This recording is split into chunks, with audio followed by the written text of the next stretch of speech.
Senhor Deus e amado Pai, ajoelhado diante da sua presença, eu quero agradecer em nome dos meus irmãos e amigos que estão conectados aqui na sala virtual, pelo dia que o Senhor nos concedeu.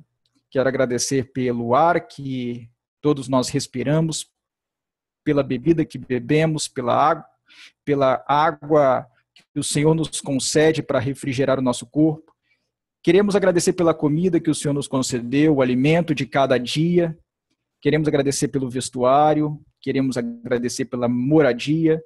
Queremos, ó Pai, agradecer pelas nossas famílias, pelos nossos amigos. Também queremos agradecer, ó Pai, pelas nossas atividades profissionais. Queremos agradecer, ó Pai, de uma maneira especial pela revelação das Escrituras Sagradas. Queremos agradecer pelo dom do Espírito de profecia que nos ajuda na compreensão das Escrituras. Queremos, ó Pai, agradecer pelo ministério dos Santos Anjos, pela operação poderosa do Seu Espírito Santo e pelo dom maior de Jesus, que morreu na cruz do Calvário para redimir os nossos pecados e que hoje ministra por nós no santuário celestial.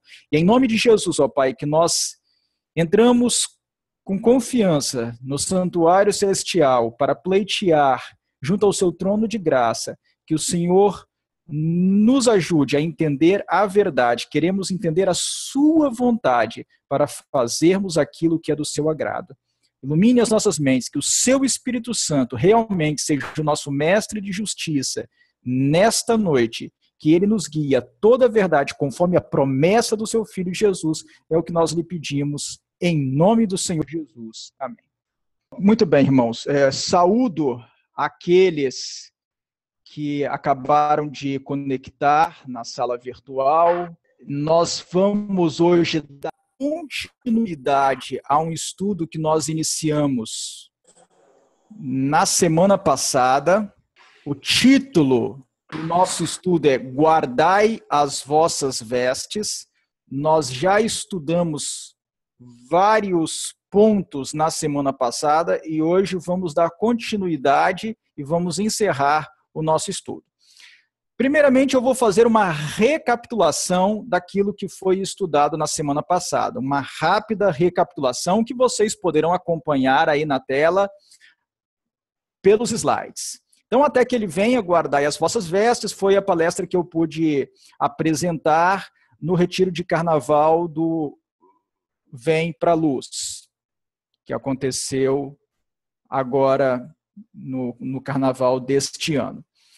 Bem, o nosso texto de reflexão inicial foi Apocalipse 16, versículo 15, eis que vem como vem o ladrão, bem-aventurado aquele que vigia e guarda as suas vestes, para não andar nu e não se veja a sua vergonha. Eu disse para os irmãos que em Apocalipse 16, versículo 15, o sentido da palavra vestes é eminentemente simbólico, porque o texto é eminentemente simbólico, mas que o tema das vestes nas Escrituras é abordado tanto numa perspectiva literal quanto numa perspectiva simbólica. Ou seja, as vestes são vistas nas Escrituras pelo seu aspecto literal e pelo seu aspecto simbólico. Há textos que falam de vestes literais e há textos que falam de vestes simbólicas. Mas existem outros aspectos reprováveis no vestuário que nós vimos na semana passada. Nós vimos que a exposição das formas é um aspecto muito reprovável no vestuário.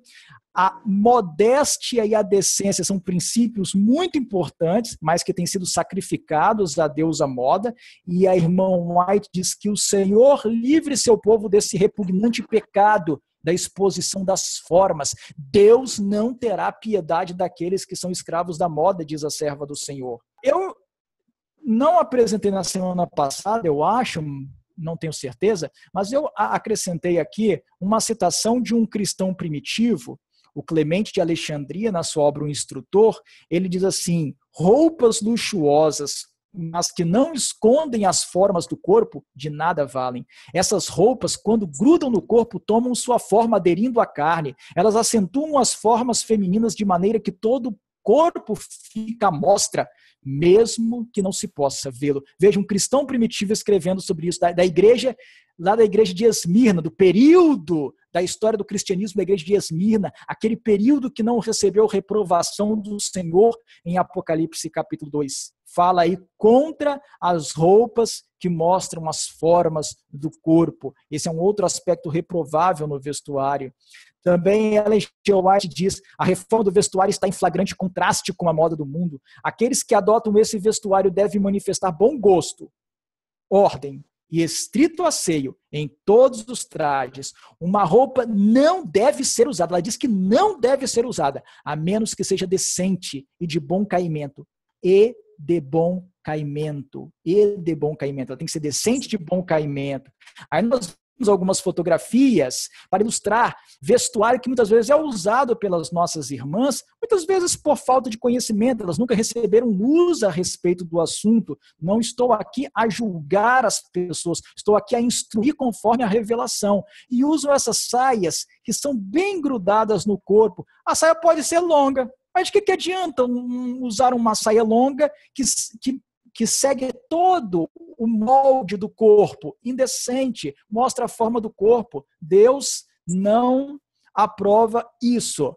Essas saias muito rente ao corpo, muito grudadas no corpo, são inadequadas, não estão em harmonia com a vontade de Deus. Vejam, saias que têm longas fendas também estão em desarmonia. Por quê? Porque não tem bom caimento, elas são indecentes. Se elas fossem largas o suficiente para permitir um andar desembaraçado, não precisariam dessas fendas. Isso nós vimos na semana passada. Além disso, as transparências em áreas que deveriam, em partes que deveriam estar escondidas, as partes do corpo que deveriam estar ocultas, são inadequadas, em desarmonia com a vontade de Deus. Os decotes na parte da frente, na parte de trás, também estão em desarmonia com a vontade de Deus. Também falei na semana passada sobre essa moda que surgiu, que eu pensei que os do povo de Deus não estivessem usando tanto, mas recentemente fiquei sabendo, descobri que estão usando em larga medida. Isso é um absurdo. Os sacerdotes do antigo Israel receberam a ordem de que não deveriam rasgar as suas vestes. Por quê? Porque os sacerdotes representavam a Cristo e suas vestes representavam um símbolo do caráter do Senhor Jesus Cristo.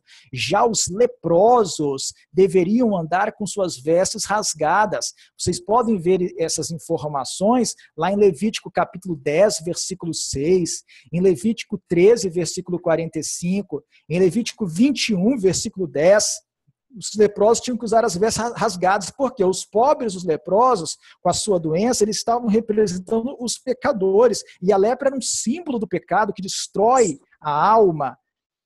Agora, quando os cristãos usam vestes rasgadas, eles estão representando mal ao Senhor Jesus, porque Cristo e os seres celestiais não usam vestes rasgadas. Satanás inventou essa moda para fazer os cristãos ridicularizarem a Cristo, para que Satanás aponte para o céu e diz: olha aí, ó, como que são os seus representantes, seus embaixadores neste mundo. Ele segue a moda que eu inventei. É um outro aspecto reprovável no vestuário. Aí a pergunta pode ser: o que usar então? Eu tinha pensado em mostrar várias fotografias com exemplo de um vestuário adequado, modesto, simples, decente e bonito, porque o vestuário também deve ser bonito, não deve ser tão chamativo que chame mais atenção para a pessoa do que para a sua decência, modéstia e bom senso. Mas deve ser bonito, deve ser asseado, deve ter bom gosto. Eu sugiro para os irmãos que pesquisem na internet, há muita coisa a esse respeito. Eu coloquei 2 sugestões aqui, são de pessoas que são páginas no Facebook de pessoas que eu conheço e que trabalham com esse assunto. O primeiro é o blog Modéstia Cristã, que se ocupa de promover o vestuário decente, o vestuário modesto, um vestuário adequado.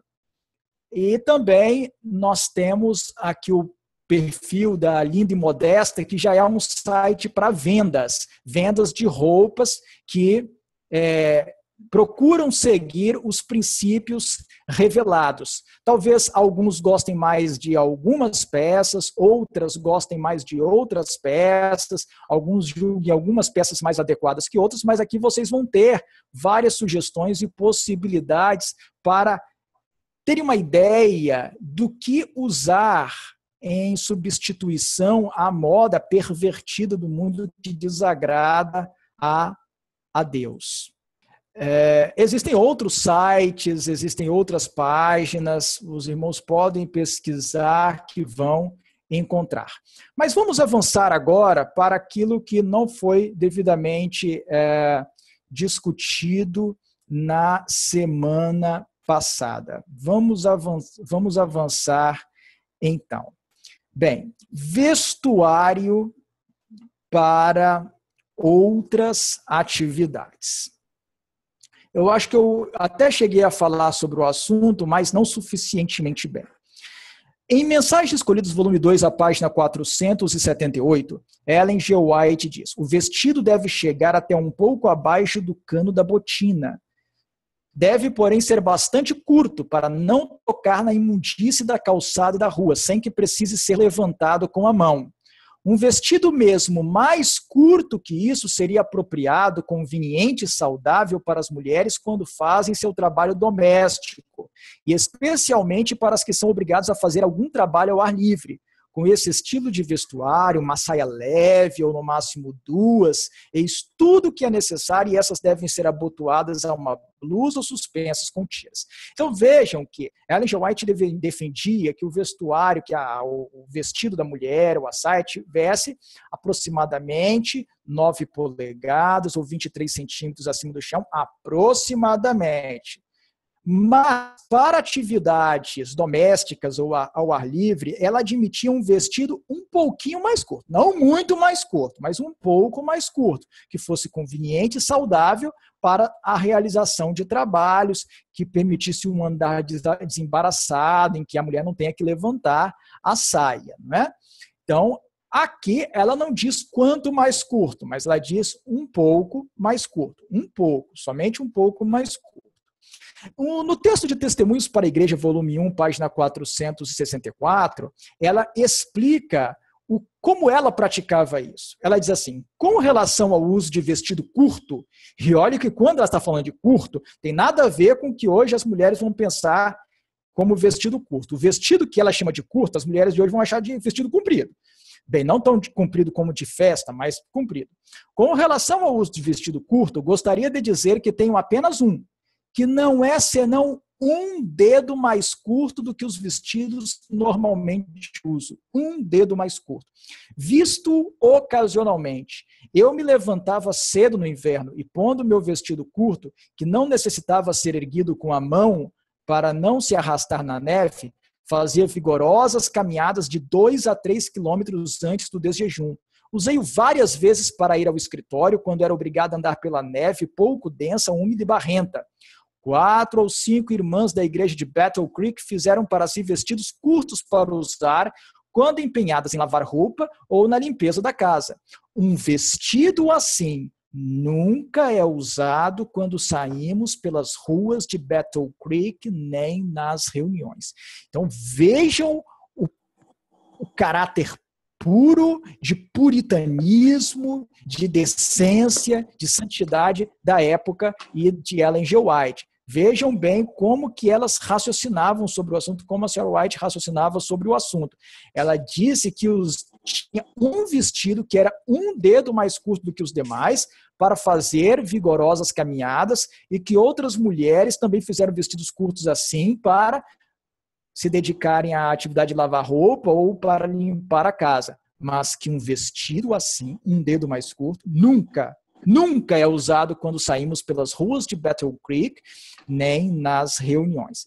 Então, o princípio geral é que um vestido um pouco mais curto, uma saia um pouco mais curta, é admitida com bom caimento para atividades ao ar livre, para atividades domésticas, para atividades que precisem de um movimento maior, uma liberdade de movimento maior, mas não muito mais curto que isso.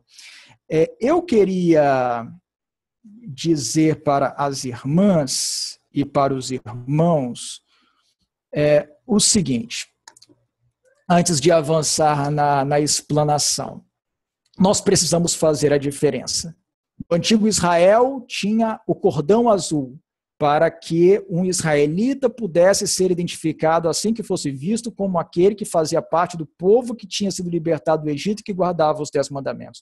Nós precisamos fazer a diferença. E eu falo agora para os homens. Irmãos, em primeiro lugar, homens cristãos, protestantes, adventistas do sétimo dia, andando sem camisa publicamente, inadequado, está claramente errado, claramente errado.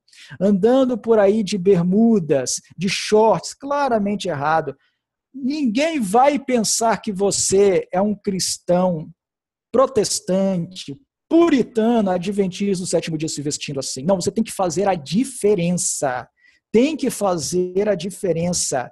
Eu, quando faço atividade física, eu uso uma camisa com mangas, sempre com mangas. O negócio de usar camisa sem manga, regata, essa coisa de amorreu. Se você quer ser amorreu, você usa essa roupa. Mas cristão não. Roupa com mangas, e eu uso calças compridas de tactel, apropriadas para atividade física. E mais de uma vez, nesses anos todos em que eu tenho essa prática, eu já sigo essa prática há 17 anos. Mais de uma vez, várias vezes, pessoas chegaram para mim enquanto eu estava fazendo atividade física e me disseram, venha cá, você é evangélico, não é? Aí eu digo, eu sou protestante. Evangélico não, né? Protestante. Porque você está sempre de calças compridas, eles percebem. Então, sempre que o nosso vestuário, pelo critério da decência, da modéstia, se diferenciar com o vestuário do mundo, nós seremos percebidos como um povo separado e nós precisamos fazer a diferença. Nós precisamos tentar fazer a diferença. Então eu falo isso primeiramente para os homens e as mulheres também, irmãs. As irmãs de calças jeans e blusinha, regata, nunca ninguém vai imaginar que você faz parte do povo remanescente que prega uma mensagem importante para a volta de Cristo e que guarda o sábado. Isso é apostasia, não está certo, está errado. Usar mulheres usando bermudas, shortinhos, tudo errado, não está em harmonia com a vontade de Deus, está errado mesmo, não é pouco errado, não muito errado, está totalmente errado. Então nós temos que fazer a diferença, temos que ser diferentes. Aí alguns vão dizer o seguinte, mas irmão, nós estamos aqui num país quente, muito quente, nós moramos num país tropical, parte do nosso país está na zona equatorial e parte na zona tropical, só uma pequena parte que está na zona subtropical, é um país quente, essas instruções não são apropriadas para um país quente. Isso não faz sentido. Os povos árabes vivem em regiões quentes. A Península Arábica é uma área quente. O norte da África é quente. E eles usam roupas que cobrem suficientemente o corpo. Então, isso não é verdade. Os povos do deserto também usam roupas que cobrem o corpo, suficientemente o corpo.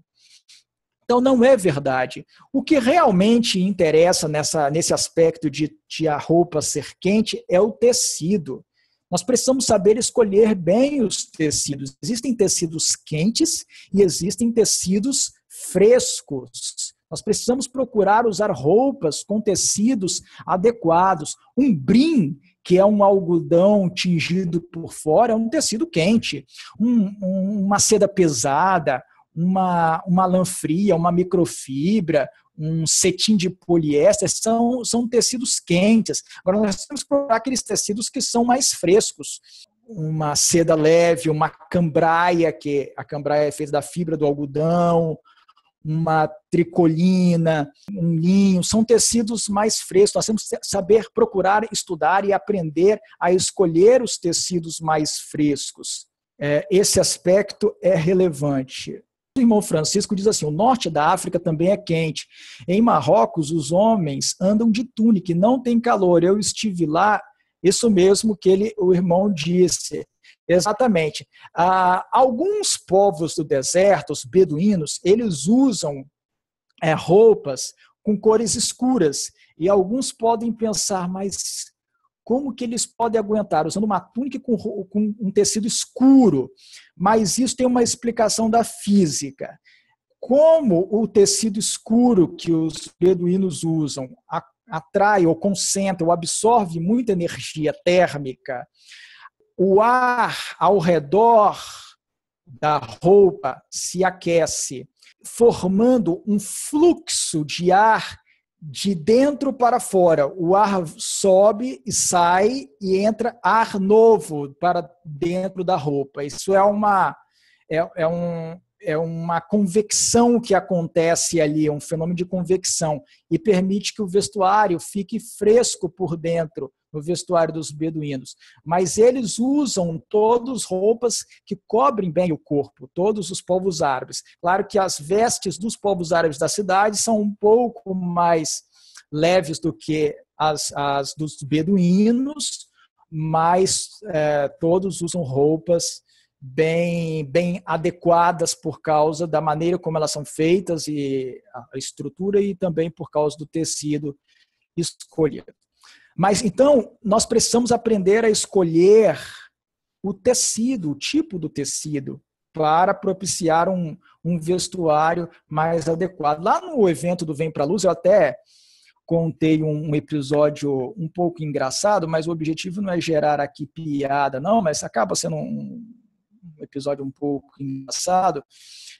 Eu ministrei anos atrás um estudo bíblico para uma senhora da Igreja Católica que se tornou adventista. E conversando com ela, ela disse várias vezes, ela já me contou a história, que ela esteve durante muito tempo com as freiras. E ela e outras meninas, ela era muito nova na época, perguntavam para aquelas freiras. Vocês sabem que as freiras cobrem muito, alguns grupos de freiras cobrem muito o corpo. Ela estava, essa senhora que se tornou adventista, estava com freiras que cobriam bem o corpo e que só deixavam o rosto à mostra. E as meninas falavam: irmã, mas como que a irmã aguenta ficar nessa roupa tão fechada, tão comprida? Não é muito quente, não? A irmã não sente muito calor? Perguntavam elas para a freira. E a freira respondia para as meninas: ah, minha filha, que bobagem! O inferno é muito mais quente. De fato, nós precisamos saber que nós temos um céu a conquistar e um inferno a evitar. E nós precisamos tomar sobre nós a nossa cruz. E não precisamos exagerar na cruz. Nós podemos obter informação, conhecimento para escolher roupas com um tecido adequado que não seja um incômodo, porque o problema maior está no tecido adotado, na diagramatura do tecido, está nesses aspectos.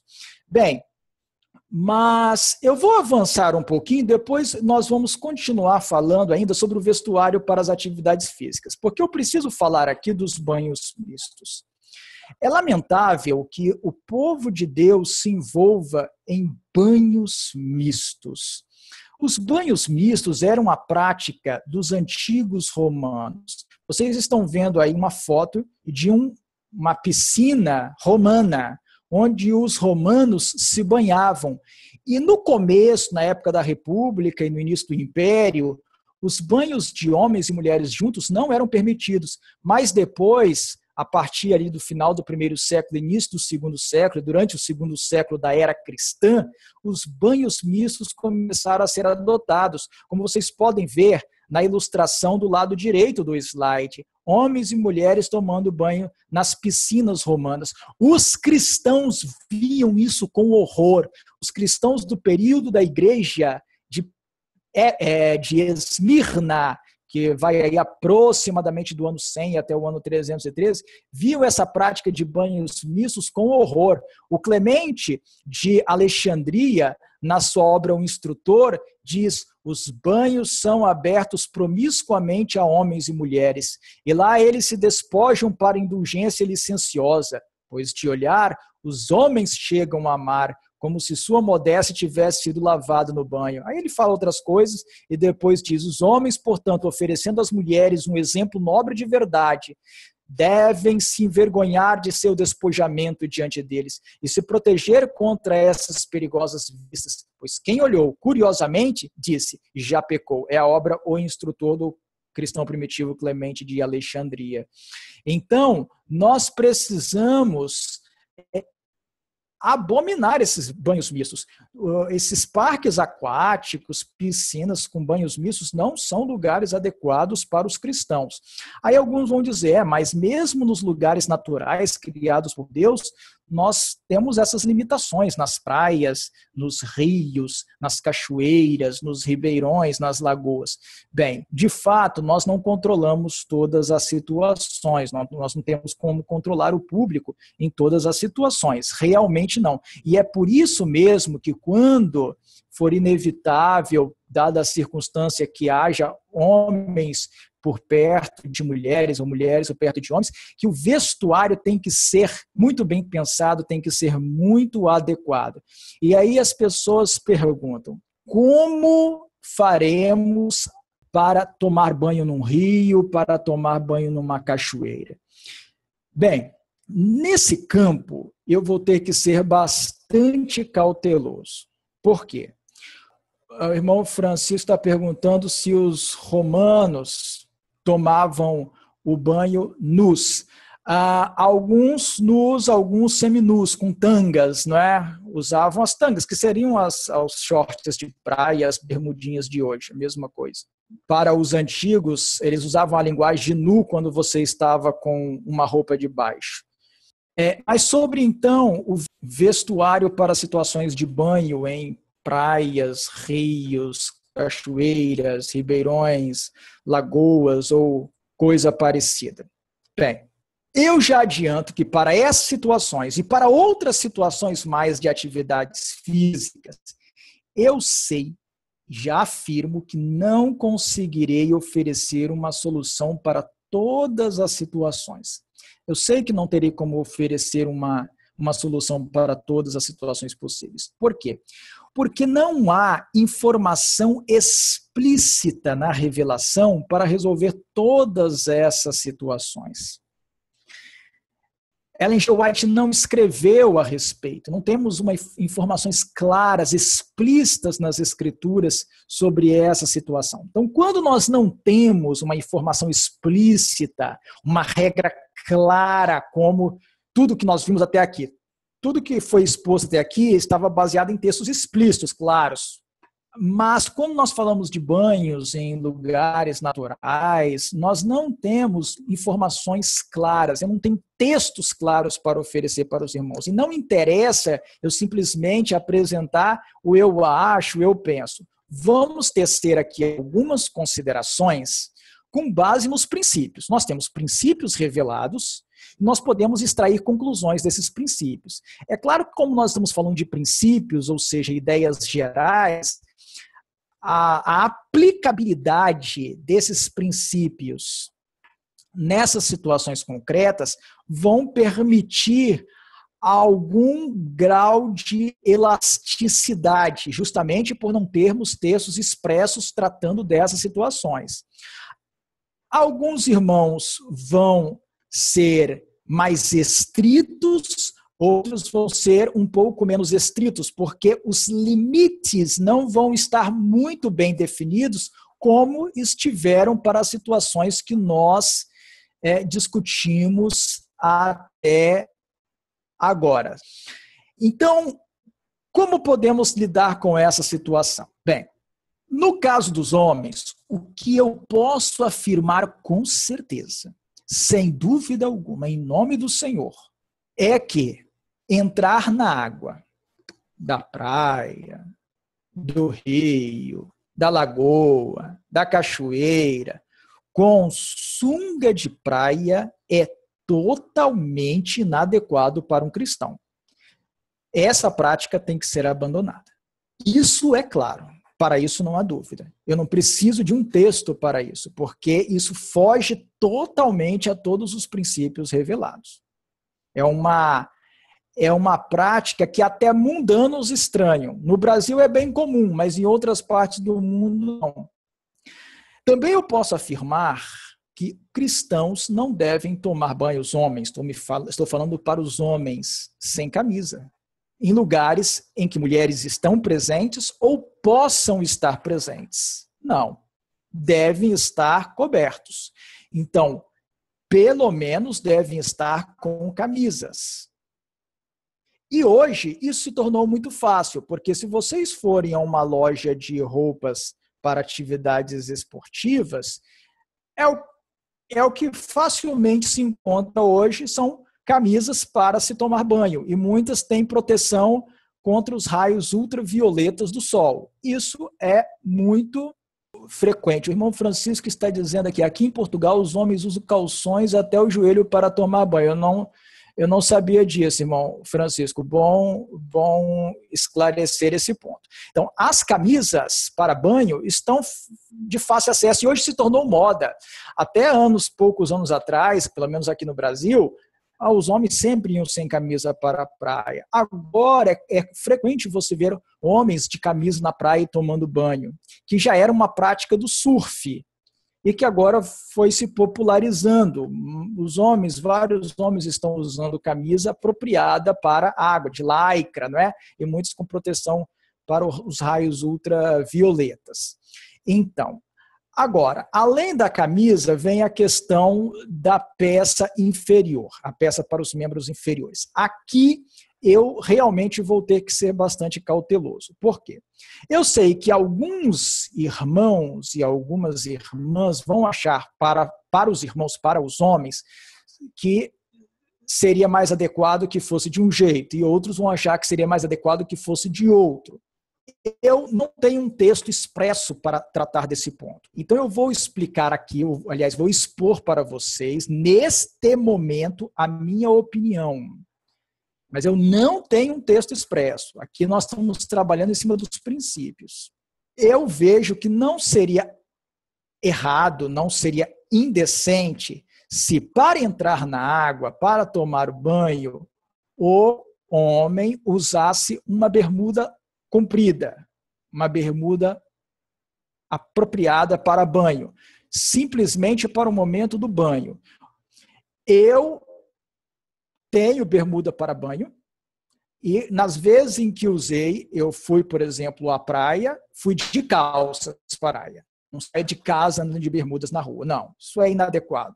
Mas chegando lá, eu tiro as calças e com a camisa de banho mesmo, que já estava com ela, ou já fui por debaixo para entrar na água, eu entro na água.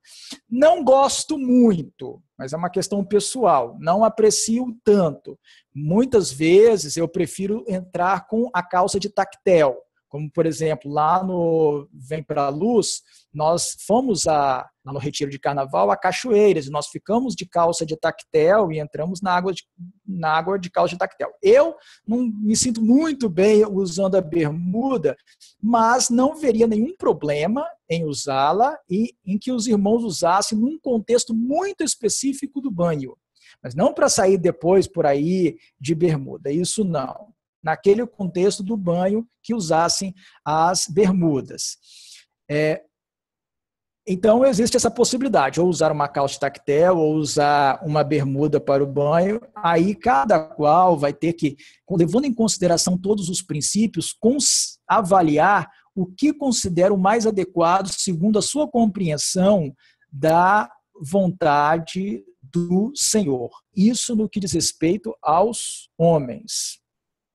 Teria algum texto de Ellen G. White falando de banhos mistos, porque o texto apresentado não existe nenhum texto de Ellen G. White falando sobre banhos mistos. Não existe, porque ela, num contexto vitoriano dela, era impensável uma coisa dessas para a cultura vitoriana. Irmãos da Igreja Adventista do Sétimo Dia, de tradição puritana por um lado e metodista por outro, também herdeiros do anabatismo, estarem tomando banho juntos numa piscina. Eu acho que ela talvez tivesse até uma parada cardíaca naquele momento. Não, era algo totalmente impensável, então ela nem se ocupa de falar de uma coisa dessas. Isso não era praticado nem pelos mundanos, quanto mais pelos rigorosos adventistas do sétimo dia. Mas realmente não existe texto. Falando sobre piscinas, não, o problema não é a piscina, veja bem, eu não estou falando da piscina em si, condenando a piscina. O problema são os banhos mistos, nós devemos evitar. Eu sei que nem sempre vamos conseguir evitar.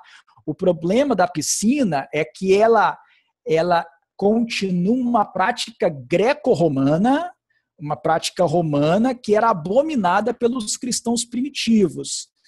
Eu poderia citar como exemplos de autores cristãos que falaram sobre esse problema dos banhos mistos, o Clemente de Alexandria, no livro O Instrutor, o Cipriano, na sua obra Da Vestimenta das Virgens, a obra Constituição dos Santos Apóstolos, também lá do século III.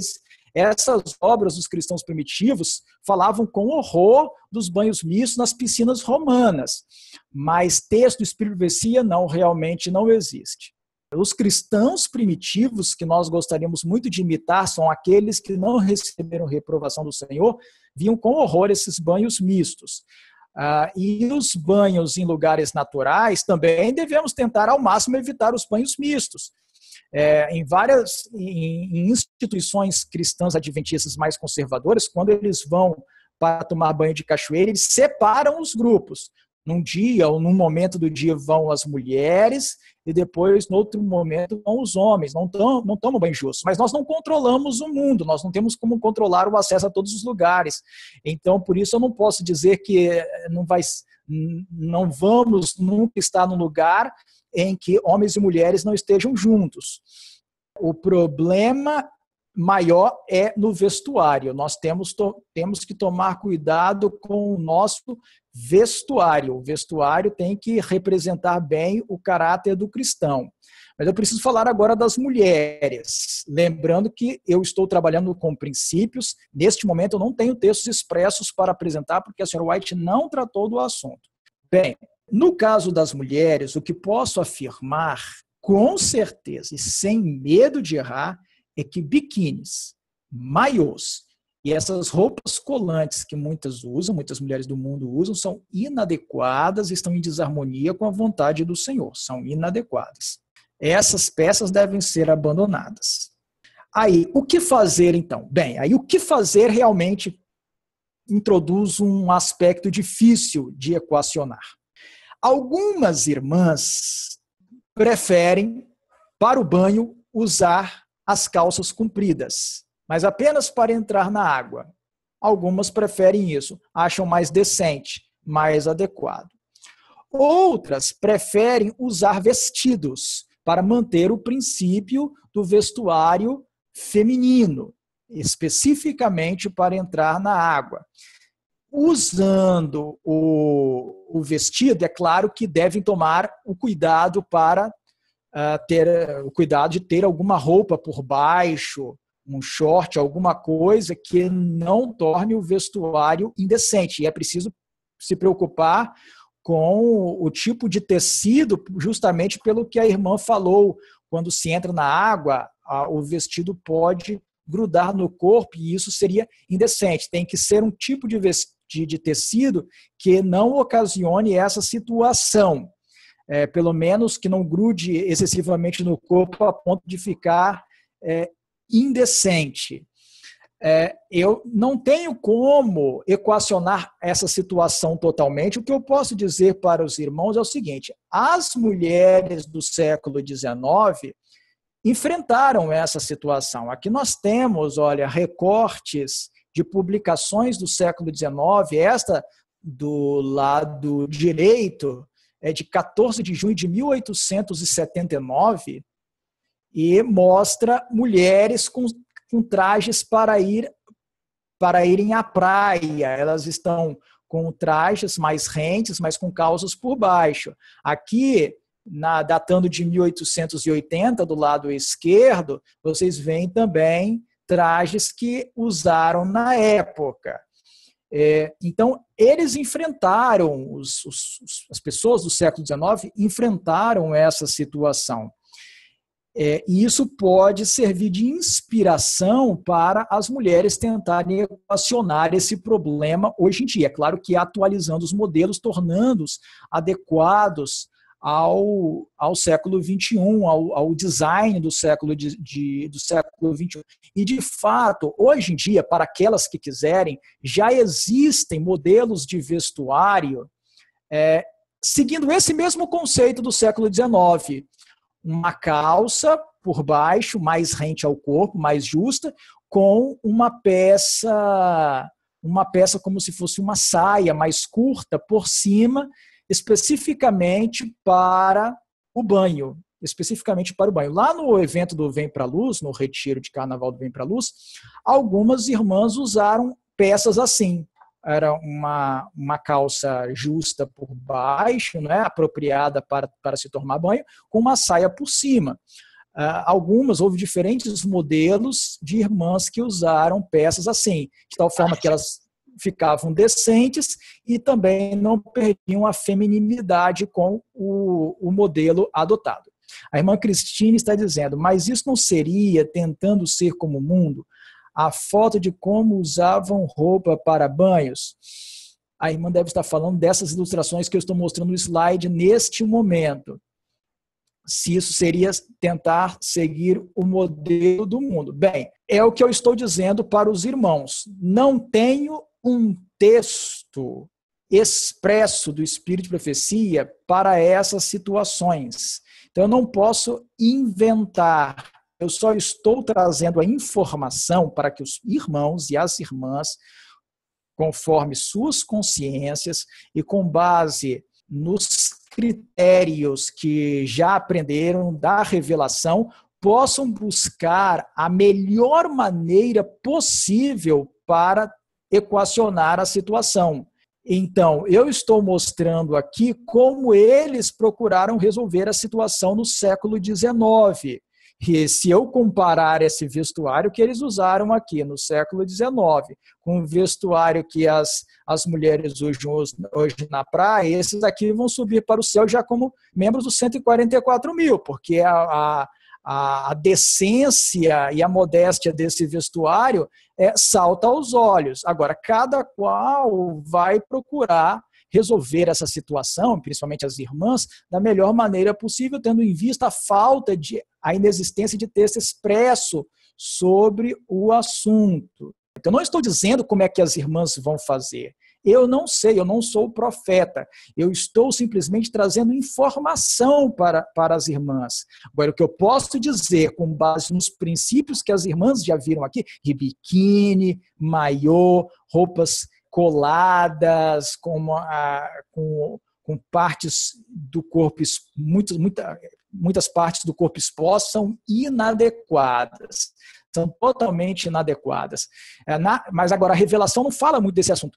Na verdade, eu só conheço um texto que fala um pouquinho sobre esse assunto e é na Bíblia. E não é tanto para as mulheres, é para os homens. Que texto é esse? Eu vou mostrar para os irmãos. É o texto do livro de João, o Evangelho de João, no capítulo 21. Eu não coloquei no slide, mas vou ler aqui para os irmãos.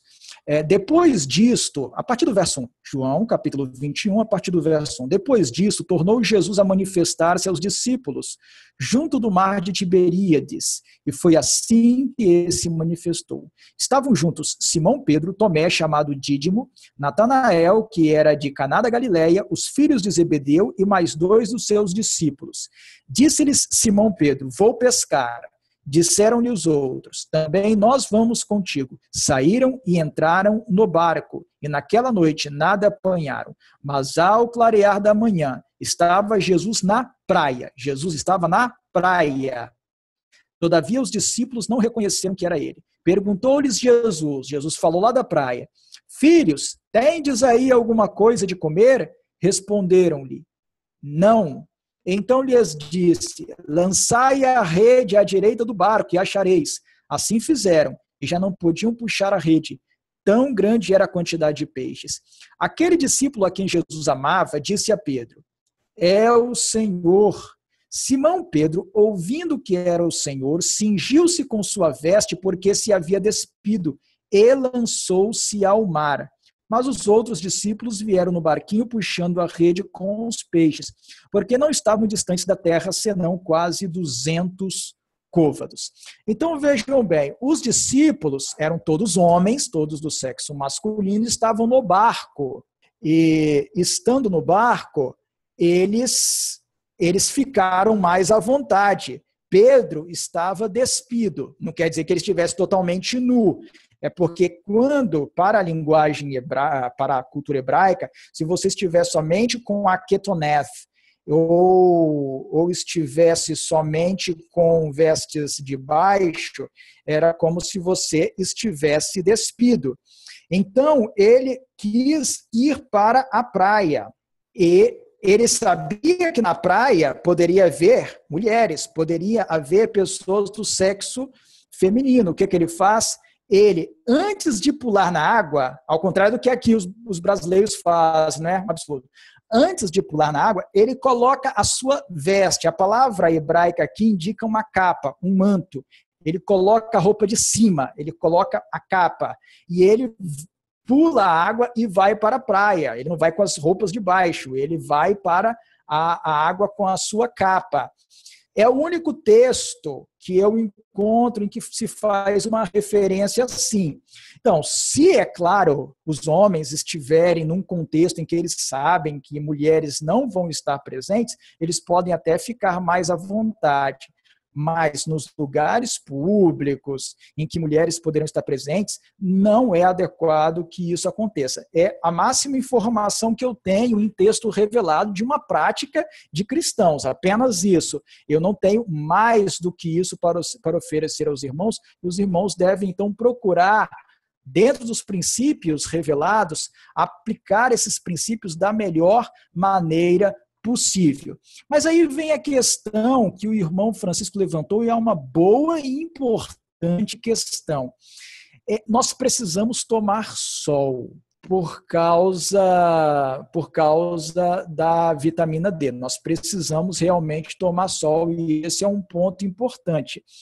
E, de fato, a parte que mais recebe ou absorve a vitamina D é a parte do tronco. Então, aí nós temos que fazer algumas opções. Nós temos que deixar pelo menos os braços expostos quando estivermos ao sol, perto de outras pessoas, homens, perto das mulheres, por exemplo. E se quisermos tomar mais sol nas costas, no tronco, então vamos ter que procurar locais em que não haja pessoas de outro sexo. Por exemplo, pode ser no quintal da casa, não tem o quintal, no terraço da casa, que não dê vista para outras casas ou prédios, não tem o terraço, na área de serviço da sua casa, o seu apartamento, onde entra sol, ali você pode tomar sol, numa praia deserta, numa área com natureza que esteja afastada de outras pessoas por perto, em locais em que você possa ficar mais isolado de forma segura para não escandalizar, para não violar esses princípios de decência e modéstia que nós temos visto. Dá para fazer isso, eu consigo fazer isso, creio que os irmãos terão também como fazer isso e procurarão encontrar meios de fazer isso para resolver esse problema aí da vitamina D. A irmã Elaine tinha feito um comentário. Ela, como deve ser o tamanho da manga? Irmã, olha só. Eu não tenho um texto revelado expresso sobre o tamanho da manga. O que eu sei é que a senhora White diz que os membros devem estar cobertos, ela não esclarece o comprimento, isso ela não esclarece, ela não especifica. O que eu sei é que os hebreus, os israelitas, os judeus usavam mangas que não eram mangas necessariamente compridas, que viessem até o punho. Muitas vezes não chegavam ao cotovelo. Agora, não podem ser mangas falsas, né? Porque muitas vezes aí o que estão usando são mangas falsas que, na verdade, são como se não existissem. Aí, cada qual vai ter que avaliar dentro desses critérios o que poderá usar de maneira mais adequada, que dê um bom testemunho, porque falsas mangas mínimas são como se não existissem, né? Bem, eu preciso avançar e preciso agora falar para os irmãos que o assunto da reforma do vestuário e da modéstia cristã é tão importante que Ellen G. White diz que pode ser causa de disciplina eclesiástica, deveria ser causa de disciplina eclesiástica. Ela diz o seguinte: Cristo se envergonha de seus professos seguidores, em que apresentamos qualquer semelhança com ele, em que nossa maneira de vestir se harmoniza com as exigências bíblicas. Não quero que recaiam sobre mim os pecados do povo, e darei à trombeta um sonido certo. Tenho por anos dado um testemunho claro e decidido acerca desse assunto, seja pela imprensa, seja do púlpito. Não tenho me esquivado a declarar todo o conselho de Deus. Preciso estar limpo do sangue de todos. O mundanismo e o orgulho que dominam por toda parte não servem de desculpa para um cristão fazer o que os outros fazem. Disse Deus: não seguirás a multidão para fazeres o mal. Diz a pena da inspiração. É exatamente esse texto que o Hilton acabou de postar aí para os irmãos. E ela continua: não brinquem, minhas irmãs, por mais tempo com sua própria alma e com Deus. Foi-me mostrado que a principal causa de sua apostasia é o amor que tem ao vestuário. Isto leva à negligência de sérias responsabilidades e mal se acham possuidoras de uma centelha do amor de Deus no coração. Renunciem sem demora à causa de seu desvio, pois é pecado contra a sua própria alma e contra Deus. Não se endureçam pelo engano do pecado. A moda está deteriorando o intelecto e carcomendo a espiritualidade de nosso povo. A obediência à moda está penetrando em nossas igrejas adventistas do sétimo dia e fazendo mais que qualquer outro poder para separar de Deus nosso povo. Aí vejam bem o que ela vai dizer agora. Foi-me mostrado que as regras de nossa igreja são muito deficientes. Todas as manifestações de orgulho no vestuário, proibidas na palavra de Deus, devem ser motivo suficiente para a disciplina na igreja. Caso haja continuação em face de advertências, apelos e ameaças, perseverando a pessoa em seguir sua vontade perversa, isto poderá ser considerado como prova de que o coração não foi absolutamente levado à semelhança com Cristo. O eu, e unicamente o eu, é objeto de adoração, e um professo cristão assim induzirá muitos a se afastarem de Deus. Ellen G. White diz que as regras de nossa igreja são muito deficientes, mas ela escreveu isso lá atrás. Imaginem hoje como não já estariam as coisas na ótica da pena da inspiração, na ótica da serva do Senhor. Ela diz que todas as manifestações de orgulho na igreja proibidas na palavra de Deus devem ser motivo suficiente para a disciplina na igreja. Aí alguns vão me perguntar: mas Anderson, como existem lacunas em algumas coisas, como que nós vamos administrar a disciplina eclesiástica diante dessas situações lacunosas? Vejam bem que ela diz que as regras de nossa igreja são muito deficientes.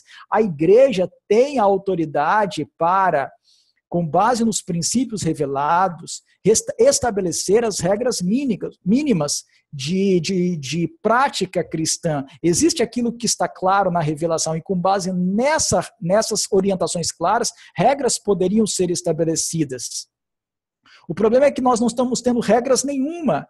A modéstia cristã e o vestuário cristão foram totalmente abandonados.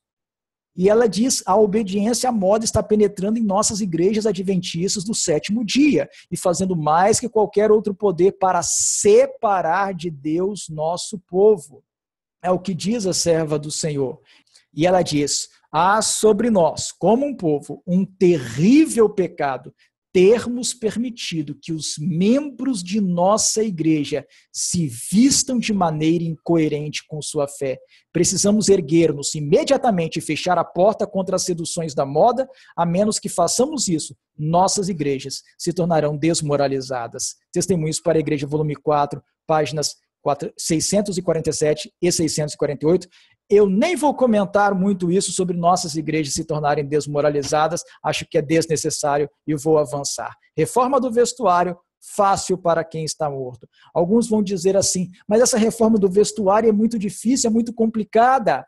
Ellen G. White diz, foi-me mostrada a conformidade de alguns professos observadores do sábado para com o mundo.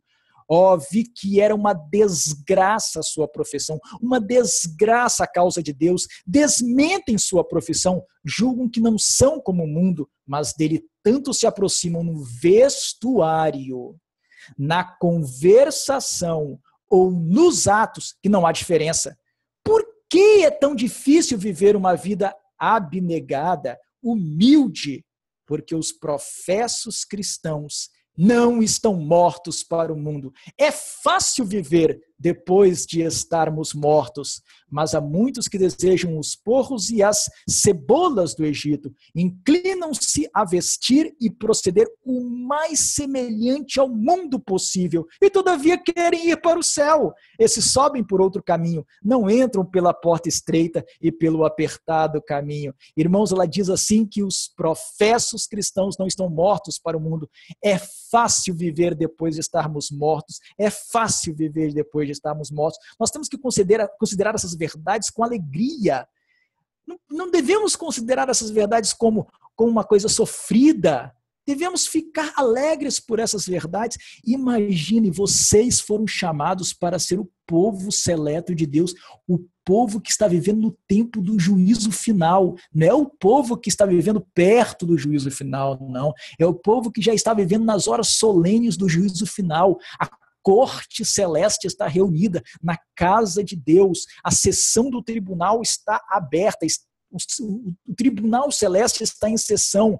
Nomes estão sendo julgados a todo tempo. O nosso nome prestes passará em julgamento. Nós devemos considerar todas as verdades que vêm do céu com alegria. Se aperta o caminho, que bom que aperta o caminho. A nossa mente tem que estar no céu, tem que estar no céu. É fácil viver depois de estarmos mortos para este mundo. Devemos distanciar deste mundo no vestuário, na conversação, nos atos, em tudo. E ela diz, muitos se vestem em conformidade com o mundo a fim de terem influência. Cometem, porém, nisto um erro lamentável e fatal. Se quiserem exercer verdadeira e salvadora influência, vivam segundo sua profissão de fé, mostrem essa fé pelas obras de justiça e tornem grande, não pequena, não mais ou menos, tornem grande a distinção entre os cristãos e o mundo.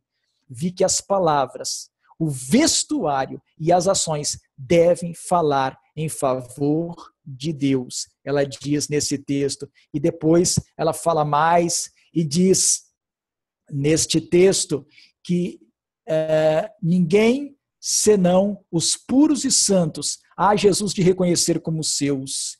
E ela fala mais, ao ver eu o terrível fato de se achar o povo de Deus em conformidade com o mundo, não havendo distinção, exceto no nome, entre muitos dos professos discípulos do manso e humilde Jesus e os incrédulos, profunda foi a angústia de meu coração. Vi que Jesus era ferido e exposto a uma franca vergonha. Disse o anjo, ao ver com tristeza o professo o povo de Deus amando o mundo, participando de seu espírito e seguindo-lhe as modas. Desliguem-se para que ele não lhes dê sua parte com os hipócritas e os incrédulos do lado de fora da cidade. Sua profissão de fé só lhes causará maior angústia e será maior o seu castigo, porque vocês souberam sua vontade e a não fizeram. E ela complementa, os que professam crer na terceira mensagem angélica ofendem muitas vezes a causa de Deus pela leviandade, os gracejos, a frivolidade. Vi que esse mal se estendia por todas as nossas fileiras. Testemunhos para a Igreja, volume 1, página 133. Bem, feitas essas considerações sobre a reforma do vestuário, eu quero dizer ainda para os irmãos o seguinte, quero fazer um apelo aos irmãos. Nós precisamos reformar o nosso vestuário, precisamos colocar o nosso vestuário em harmonia com a vontade de Deus. E uma coisa que é lamentável é que enquanto Jesus está lá no lugar santo dos santos, do santuário celestial, separando o joio do trigo, selecionando os súditos do seu futuro reino, do reino da glória, aqueles que serão os súditos do reino da glória, e se preparando para apagar os nossos pecados dos livros de registro do santuário celestial e confirmar o nome dos aprovados no livro da vida e suas boas obras no livro memorial, enquanto Jesus está empenhado nessa grande atividade de juízo, o juízo da casa de Deus, ele está lá para apagar o histórico perverso de nossas vidas por meio do seu sangue. Nós estamos querendo que Jesus faça os pecados dos livros do céu. Enquanto isso, nós fazemos um histórico que Deus desaprova, um histórico lamentável nas redes sociais. Vamos reformar essas nossas redes sociais, os que mantêm redes sociais, né?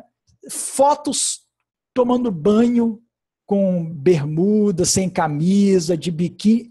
Esconda essas fotos, mantenham lá num CD. É para os seus familiares, para você, não é para o público. Eles não precisam ver você de biquíni, de maiô, de bermuda, sem camisa, em banhos mistos, nas piscinas. Escondam, apaguem essas fotos de lá, guardem lá num acervo pessoal, só para você e para os seus pais, para os seus filhos, para os seus irmãos, apenas para vocês. Não é para o público ver isso.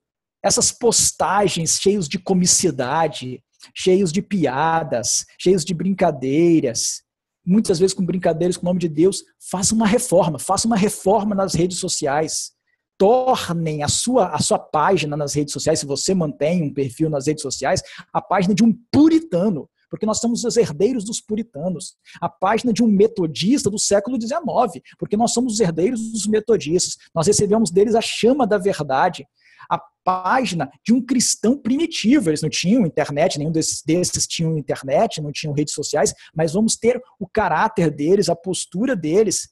Essas postagens com pouca roupa, despidos, palavras chulas, expressões grosseiras, piadas, brincadeiras do mundo, postagens cômicas, postagens de filmes, seriados, comidas contrárias aos princípios, curtindo músicas do mundo, músicas religiosas contrárias aos princípios. Nós queremos que Jesus apague os registros celestiais que são contrários a nós, mas nós mesmos não apagamos esses registros contra nós nas redes sociais, vamos aumentando esses registros. Isso é um absurdo, temos que modificar isso. Mas então falemos agora, para encerrar o estudo, sobre as vestes no seu aspecto simbólico. Ellen G. White diz em Mensagens Escolhidas, volume 3, página 242, verifica-se geralmente que o vestuário e seu arranjo na pessoa constituem um índice do homem ou da mulher. E ela diz, avaliamos o caráter de uma pessoa pelo estilo do vestuário que usa. Isso é uma verdade? Nós sabemos que isso é uma verdade.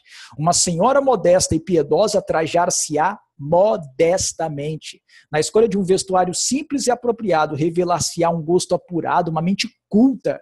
Aquela que é simples e despretensiosa no vestuário e nas maneiras, demonstra compreender que a verdadeira mulher é caracterizada pelo valor moral. Quão encantadora, quão interessante é a simplicidade no vestir, que em graça pode ser comparada com as flores do campo. Bem, Ellen G. White também diz em Educação, a página 248, Educação, a página 248, o seguinte: no vestuário, bem como em todas as outras coisas, é nosso privilégio honrar a nosso Criador. Ele deseja que não somente seja nosso vestuário limpo e saudável, mas próprio e decoroso. O caráter de uma pessoa é julgado pelo aspecto de seu vestuário. Bem, e tendo esses conceitos em mente, qual é o sentido simbólico daquela cena, daquele episódio envolvendo Adão e Eva lá no começo? Em sentido figurado, simbólico, o que são as vestes de figueiras? Num texto de Ellen G. White, que ocorre no Comentário Bíblico Adventista do Sétimo Dia, as páginas 1192 e 1193 do volume 1, ela diz assim: as folhas de figueira representam os argumentos usados para cobrir a desobediência. Ela diz, as folhas de figueira representam os argumentos usados para cobrir a desobediência. Quando Adão e Eva não tinham pecado, eles estavam com vestes de luz e glória. Essas vestes de luz e glória representavam o seu caráter puro e imaculado em perfeita harmonia com a lei de Deus. Quando eles desobedeceram a Deus e comeram do fruto que lhes tinha sido proibido que comessem, eles perderam o seu caráter imaculado. Eles perderam as vestes de luz e glória. E aí eles tentaram cobrir a sua nudez com vestes de figueira, com as folhas de figueira. E o que são essas folhas de figueira? São um símbolo dos argumentos usados para cobrir a desobediência. Muitas vezes nós temos falado de nós seguirmos a Deus com as nossas próprias forças. Seguir a Deus com nossas próprias forças, muitas pessoas têm entendido de maneira errada. Eles pensam que seguir a Deus com nossas próprias forças é nós nos esforçarmos por fazer o correto e que isso é errado. Não, isso não é errado. A gente se esforçar até o sangue para fazer o que é o correto, não é errado, é o correto. Seguir a Deus com nossas próprias forças é seguir a Deus com a nossa própria lógica, é seguir a Deus com a nossa própria sabedoria, é seguir a Deus pelos nossos próprios caminhos, é seguir a Deus com a nossa própria estratégia, como Caim fez. Porque Deus tinha pedido o sacrifício de animal, Abel ofereceu o sacrifício de animal, Caim quis fazer da forma dele, fazer do jeito dele. As folhas de figueira com as quais Adão e Eva se cobriram, representam os argumentos usados para cobrir a desobediência. Mas os nossos argumentos, a nossa lógica, em desarmonia com as instruções reveladas, não vão cobrir a nossa desobediência, são insuficientes para cobrir a nossa nudez. Em sentido figurado, o que são as vestes de folhas de figueira, não, o que são as vestes de peles de cordeiro? A senhora White diz que, pela veste nupcial da parábola, é representado o caráter puro e imaculado que os verdadeiros seguidores de Cristo possuirão. E esse vestido de luz era um símbolo de suas vestes espirituais de celeste inocência, falando de Adão e Eva. E ela diz que quando Adão e Eva transgrediram a lei de Deus, desobedeceram a Deus, eles cozeram para si folhas de figueira. E ela diz, isto fizeram os transgressores da lei de Deus, desde o dia em que Adão e Eva desobedeceram. Cozeram folhas de figueira para cobrir a nudez causada pela transgressão. Cobriram-se com vestidos de sua própria feitura, por suas próprias obras, obras feitas com sua própria inteligência, sua lógica, diferente daquilo que tinha sido determinado pela palavra, procuraram encobrir os pecados e a tornar-se aceitáveis a Deus.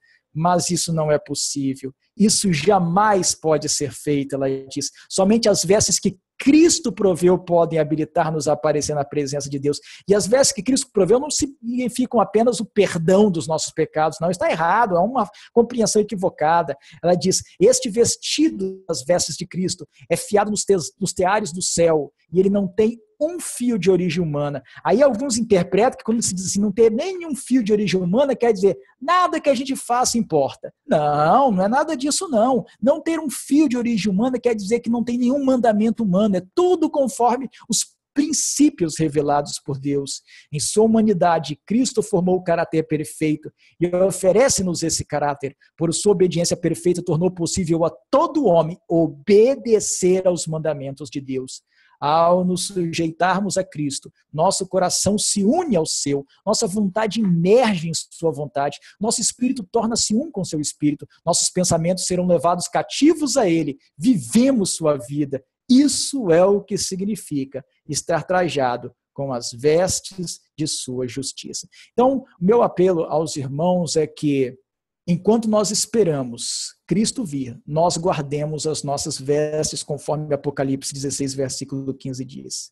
Mas que as nossas vestes não sejam as vestes de figueira, da nossa própria sabedoria, nossa própria lógica, em desarmonia com os mandamentos, estatutos, juízos e orientações da Bíblia e do Espírito de Profecia. Que as nossas vestes, as vestes das peles do animal que foi sacrificado, ou seja, que nós tenhamos o caráter de Cristo, seguindo o mesmo pensamento de Cristo, a mesma lógica de Cristo, de fazer a vontade do Pai, de seguir a vontade do Pai, porque nem todo aquele que diz Senhor, Senhor, entrará no reino dos céus, mas aquele que faz a vontade do Pai que está nos céus, esse é o que será recebido no reino da glória com as vestes do caráter de Cristo. Que nós tenhamos essas vestes sobre nós e estejamos preparados para a ceia das bodas do Cordeiro. Bem, era o que eu tinha para expor no estudo. Eu vou terminar com uma oração. Ó Deus eterno, maravilhoso Pai, nós nos sentimos privilegiados. Nós somos um povo que foi separado para proclamar a sua última mensagem ao mundo, a tríplice mensagem angélica. E o Senhor nos deu muitas orientações. E dentre essas várias orientações está a modéstia cristã e também o vestuário cristão. Por favor, ó Pai, nós sabemos que na nova aliança, a nova aliança não é a aliança da letra em que nós vamos ficar restritos somente àquele pouco do que foi escrito, mas é a aliança do Espírito. O seu Espírito vai nos orientar, com base nas orientações da sua palavra, as Escrituras Sagradas, com base nas orientações do Espírito de profecia. Por favor, ó Pai, pelo seu Espírito, fale às nossas mentes e aos nossos corações. Oriente-nos, ó Pai, porque nós queremos fazer a sua vontade. Nós não queremos fazer a nossa vontade, não queremos seguir o exemplo de Caim. Nós queremos seguir a sua vontade segundo o exemplo de Abel. Sabemos que isso trará perseguição, ó Pai. Sabemos que muitas vezes trará dificuldade para nós, assim como Abel foi perseguido e morto por Caim. Mas nós queremos seguir a sua vontade e pedimos que o Senhor nos dê forças, nos dê poder para aplicarmos a sua vontade no nosso viver diário. Abençoe a todos que participaram deste estudo. Abençoe também aqueles que começaram a participar e não puderam continuar. Abençoe, ó Pai, a todos que estão tomando conhecimento dessas verdades. Ajude-os a colocar esses princípios em prática no seu dia a dia para serem diferentes do mundo, para nós sermos um povo separado para o Senhor. Dê-nos uma boa noite e prepare-nos para a eternidade. Em nome de Jesus nós oramos. Amém.